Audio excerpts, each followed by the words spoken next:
make toast while I continue my experience with an house agent story.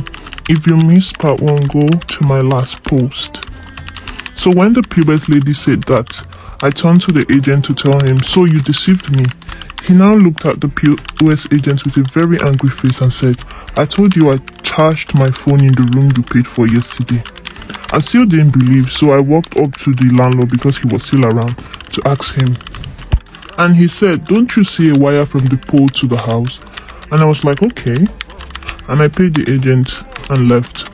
I got home, but I was still very restless and very disturbed.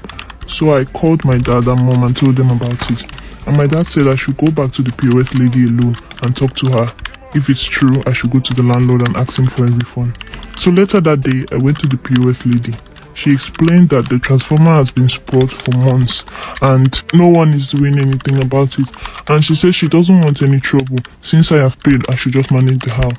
I decided to go to the landlord's place because there is no way in hell I would stay in the house, especially because I was not told about the light situation and I was deceived. I went to the landlord and he says, and I quote, that I should go and blame the government, that it's the government that is not supplying light to the people.